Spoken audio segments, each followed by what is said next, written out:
Price Lord. கர்த்தருடைய நாமம் மகிமைப்படுவதாக. சகோதரிகள் அனைவருக்கும் ஆண்டவராகிய இயேசு கிறிஸ்துவின் நாமத்தில் அன்பின் வாழ்த்துக்கள். நம்ம இப்போ கடந்த 3 நாட்களாக அஹ், ம், தீர்க்கதரிசிகள் குறித்ததான சில காரியங்களை நம்ம வேதத்திலிருந்து அறிய கர்த்தர் உதவி செய்தார். நேற்றுக்கும் கூட எந்த காலம் தீர்க்கதரிசி உருவானார்கள் அப்படின்றத நம்ம வேதத்திலிருந்து பார்க்கவும் தேவன் கிருபை பாராட்டினார். இன்றைக்கும் கூட பழைய ஏற்பாட்டு காலத்துல ஏன் ஒரு சிலரை மட்டும் தீர்க்கதரிசியா கர்த்தர் தெரிந்து கொண்டார் அப்படின்றத நம்ம பார்க்கலாம். இப்ப நம்ம நினைக்கலாம் எல்லாருக்கும் ஏன் அந்த பதவி இல்ல?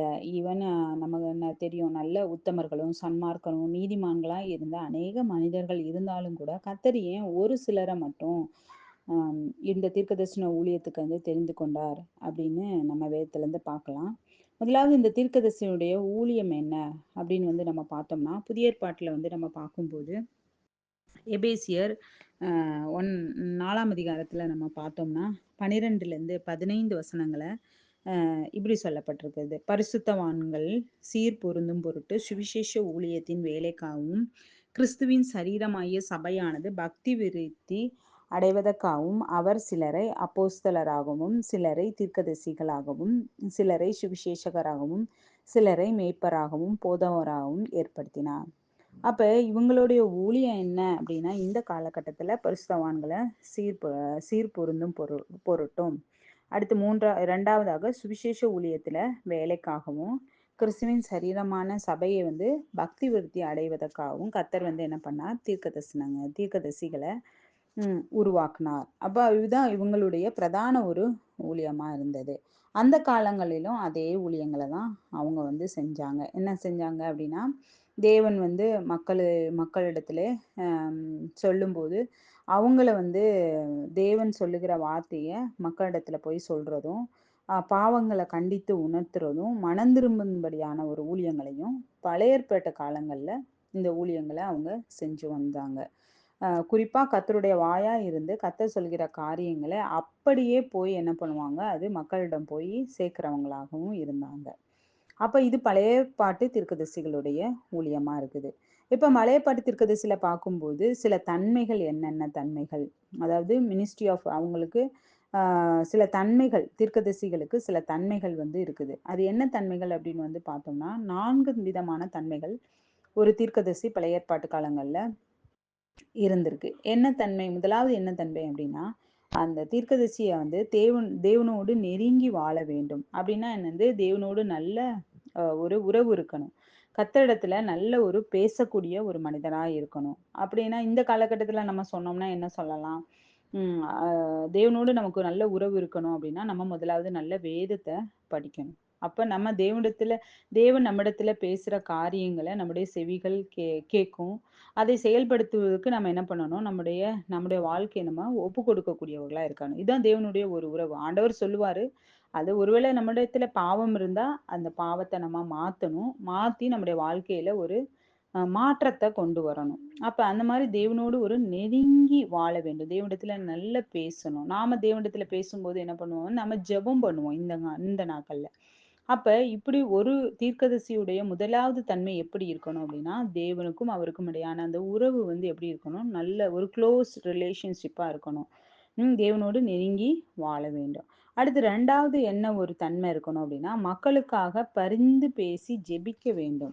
இரவும் பகலும் ஜனங்களுடைய பிரச்சனைகளை தேவனிடம் என்ன பண்ணணும், கொண்டு போகணும். நல்ல ஒரு உதாரணம் மோசே. மோசே என்ன பண்ண, ஆண்டவர் இந்த ஜனங்களை அழிச்சிட்டு உன்ன ஒரு பெரிய இதா ஆக்குறேன் அப்படின்னு சொன்னா கூட மோசே என்ன பண்றாரு, இல்ல ஆண்டவரே, வேண்டாம், இவ்வளோ நாள் நீங்க இவங்களை வழிநடத்தி கொண்டு வந்துட்டீங்க, இந்த ஒரு விசை இறங்குங்கன்னு சொல்லி ஒரு பரிந்து பேசுகிற ஒரு மனிதனா இருந்ததை நம்ம பார்க்க முடியும். அப்ப மக்களுக்காக பரிந்து பேசி ஜெபிக்க வேண்டும். இந்த நாட்கள்லயும் கூட நம்ம இந்த நாட்கள்ல அநேக கெட்ட செய்திகள், அநேக செய்திகள் நம்ம நியூஸ் பேப்பர்ல பெண்களுக்கு விரோதமான செய்திகள் இதெல்லாம் படிக்கும்போது நம்ம ஆண்டவரிடத்துல ஜெபிக்கிறோமா? அந்த மக்களுக்காக குறிப்பா இப்ப பிள்ளைகள் மத்தியிலே போதைப் பொருட்கள்லாம் அதிகமா புழக்கம் இருக்குது அப்படின்ற ஒரு நியூஸ் வருது. அப்படின்னும் போது நம்ம அந்த பிள்ளைகளுக்காக நம்ம ஜெபிக்கிறோமா? பரிந்து பேசி ஆண்டவரிடத்துல, ஆண்டவரே இந்த காரியத்தை மாற்றீங்களா? அப்ப தீர்க்கதரிசி ஆனவங்க எப்படி இருக்கணும் அப்படின்னா, மக்களுக்காக பரிந்து பேசி என்ன பண்ணணும், ஜெபிக்கக்கூடியதா 2வது பிரதான தன்மையா இருக்குது. 3வதாக என்ன இருக்குது அப்படின்னா, தேவனுடைய சத்தத்தை வந்து கேட்டு அது கொடுக்கணும். தேவனுடைய சத்தத்தை கேட்டு அதை மனிதர்களிடம் போய் கொண்டு சேர்க்கணும். கொண்டு சேர்க்கிறவர்களா இருக்கணும். கேட்கணும். அடுத்து ஆண்டவரிடத்துல பரிந்து பேசணும். மூன்றாவதாக கொடுத்த செய்தியை வந்து என்ன பண்ணணும், ஆண்டவரோட ஆண்டவரிடத்துல கொடுத்த செய்தியை மக்களிடத்துல போய் கொடுக்கணும். அதுதான் வந்து என்னது அப்படின்னா, இப்ப நம்ம எபேசியர்ல கூட நம்ம படிச்சபடி கிறிஸ்துவின் சரீரமான சபையானது பக்தி அடைவதற்கு ஏதுவாக என்ன பண்ணணும், வசனங்களை கொடுக்கணும். மந்தைக்கு ஏற்ற வசனங்களை வந்து அவங்க என்ன பண்ணணும், முதலாவது அந்த தேவன் கொடுக்கிற செய்திகளை வாங்கி அதை வந்து என்ன பண்ணணும், மக்களுக்கு தீர்க்கதரிசியானவர்கள் வந்து கொடுக்கிறவர்களா இருக்கணும். அப்ப தேவனுடைய சத்தத்தை வாங்கி அவங்க கொடுக்கிறவர்களா இருக்கணும். நான்காவதாக அவர்களுடைய தன்மை என்ன அப்படின்னா, தேசத்தை வழி நடத்த வேண்டும். அப்ப அதாவது சாமுவேல் தீர்க்கதரிசிட்ட கூட வந்து ராஜா வந்து கேட்டு விடுவாங்க, இது வந்து நல்லா கரெக்டான வழியா அப்படின்னு கேட்கும்போது, நம்ம நிறைய ராஜாக்கள் புத்தகம், நியாயாதிபதி புத்தகத்துல கூட நம்ம வாசிக்கிறோம். அப்போ வந்து அவங்க வந்து சொல்லுவாங்க, இது வந்து தப்பானது, இது சரியானது அப்படின்றத ராஜாக்களுக்கு சொல்லுவாங்க. நீங்க இப்படி செய்யுங்க அப்படின்றத அவங்க வழி நடத்துவாங்க. அப்ப அநேக காரியங்களை வந்து வேதத்துல இருந்து படிக்கிறோம். அப்ப என்ன அவர்களுடைய பிரதான தன்மை என்ன அப்படின்னா, அவங்க தேசத்தை வழி நடத்த வேண்டும். அவங்களுடைய ராஜாக்களுக அல்லது மற்றவர்களுக்கு அவங்க என்ன பண்ணணும், வழி நடத்தக்கூடிய ராஜாக்களுக்கு இவங்க வந்து என்ன பண்ணணும், நல்ல ஒரு காரியங்களை சொல்லி கொடுக்கணும். அப்போ தேசத்தை வழி நடத்தக்கூடியவங்களா இருந்ததை நம்ம பார்க்க முடிகிறது. அப்போ வந்து 4 முக்கியமான தன்மைகள் வந்து தீர்க்கதரிசிக்கு இருக்க வேண்டும். முதலாவது தேவனோடு அவங்க நெருங்கி வாழ வேண்டும். 2வது மக்களுக்காக அவங்க பரிந்து பேச வேண்டும். 3வதாக தேவ வார்த்தைய கொடுக்கணும். தேவனிடத்துல இருந்து கேட்ட அந்த சத்தத்தை வந்து அவங்க என்ன பண்ணணும், தேவனுடைய வார்த்தையை வந்து மக்களுக்கு கொடுக்கக்கூடியவங்களா இருக்கணும். 4வதாக தேசத்தை வழி நடத்த வேண்டும். தேசத்தை என்ன பண்ணணும், அவங்க வழி நடத்தக்கூடியவர்களா இருக்கணும். ஸோ இதுதான் வந்து என்னது முக்கியமான தீர்க்கதரிசியினுடைய ஊழியம் என்னன்றதை நம்ம பார்த்தோம். அடுத்து ஒரு தீர்க்கதரிசியினுடைய தன்மை என்ன அப்படின்றத 2 முக்கிய காரியங்களை நம்ம பார்த்தோம்.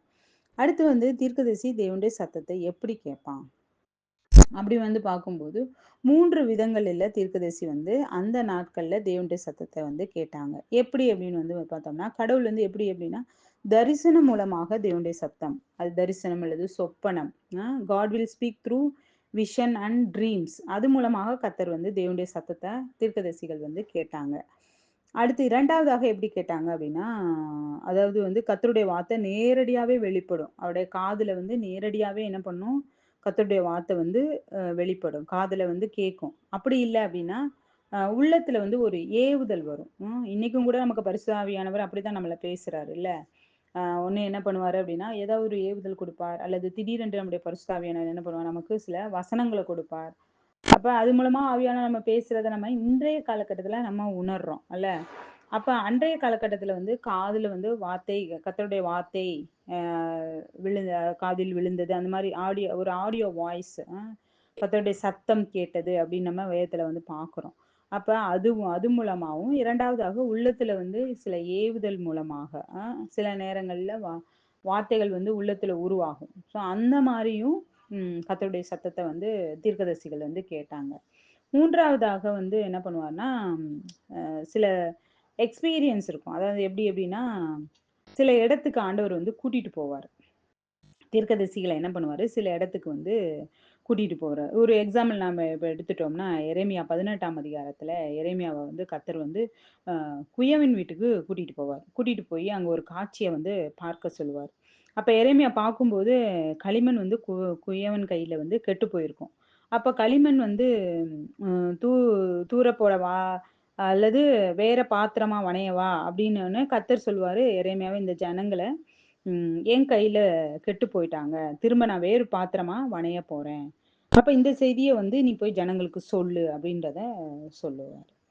அப்ப இந்த மாதிரி என்ன பண்ணுவாரு, ஒரு சூப்பர் நேச்சுரல் எக்ஸ்பீரியன்ஸ் சில இடத்துக்கு கூட்டிட்டு போய் அப்படி பல காரியங்களை வந்து ஆண்டவர் வெளிப்படுத்துவார். நாளைக்கு இந்த காரியத்தை கொடுத்து நம்ம இன்னும் கூட அதிகமா பார்க்கலாம். சில நேரங்கள்ல எசேக்கியா தீர்க்கதரிசியை போய் எலும்புகள் நிறைந்த இடத்துக்கு எடுத்துட்டு போய் சில கேள்விகள்லாம் கேட்பாரு. ஸோ இந்த 3 விதங்கள்ல வந்து தீர்க்கதரிசி வந்து தேவனுடைய சத்தத்தை கேட்கிறாரு. முதலாவதாக கடவுள் வந்து தரிசனம் அல்லது சொப்பனம் மூலமாக அவங்களுக்கு இந்த தீர்க்க தரிசனத்தை வெளிப்படுத்துவாரு. 2வதாக கர்த்தருடைய வார்த்தை, அ அதாவது அவருடைய சத்தம் வந்து காதுல கேட்கும்படியாகவும், அப்படி இல்லன்னா இருதயத்தில அவருடைய வார்த்தை வந்து வெளிப்படும்படியாகவும் பேசுவாரு. 3வதாக சில இடங்களுக்கு கூட்டிட்டு போயி, அத காண்பித்து, அத வந்து பேசுவாரு. பேசிட்டு, "இத போய் நீ ஜனங்களுக்கு சொல்லு." அப்படின்னு வந்து சொல்றத நம்ம பார்க்க முடிகிறது. ஏசாயா, எரேமியா இப்படி அநேக புத்தகங்கள்ல வந்து கர்த்தர் வந்து இந்த மாரி நெறைய விஷன வந்து காமிப்பாரு. நெறைய காரியங்கள காமிப்பார். நாளைக்கு இத குறித்து நம்ம டீட்டெயிலா படிக்கலாம். அப்ப இன்றைக்கு வந்து நம்ம சில காரியங்கள கற்றுக்கொள்ள கர்த்தர் உதவி செஞ்சார். இன்றைக்கும் கூட ஆண்டவர் நமக்கு நெறைய காரியங்கள்ல சொப்பனத்தின் மூலமா கர்த்தர் பேசுறாரு. அப்புறம் இருதயத்துல வந்து வார்த்தைகள வந்து ஆண்டவர் வைப்பாரு. வசனத்த சொல்லுவாரு. நம்ம பயப்படுற நேரங்கள்ல சில வசனங்கள நமக்கு ஞாபகப்படுத்துவாரு. தீர்க்கதரிசியா இருந்து பரிசுத்த ஆவியானவர் நமக்கு ஞாபகப்படுத்துவார். "பயப்படாத நான் உன் கூட இருக்கிறேன்" அப்படின்னு சொல்லி ஆண்டவர் நமக்கு நம்பிக்கை கொடுப்பாரு. அப்ப இந்த மாரி வந்து இன்றைய காலகட்டத்திலயும் ஆண்டவர் வந்து பரிசுத்த ஆவியானவர் நமக்கு தீர்க்கதரிசியா இருந்து நம்முடைய வாழ்க்கைய வழிநடத்தக்கூடியவரா இருக்கிறாரு. ஸோ இன்றைக்கு இது உங்களுக்கு மிகவும் உபயோகமா இருக்கும்னு நான் நம்புறேன். மிகவும் ஜெபத்தோடு கூட இந்த புத்தகத்த நீங்க படிங்க. வருகிற நாட்கள்ல இன்னும் கூட இந்த ஏசாயாவிடத்திலிருந்து அப்படி என்ன ஒரு நல்ல குணம் இருந்துச்சு அப்படின்றத நம்ம வருகிற நாட்கள்ல நெறைய கத்துக்கலாம். அம் தேவனுடைய நாமம் மகிமைப்படுவதாக. ஆமென்.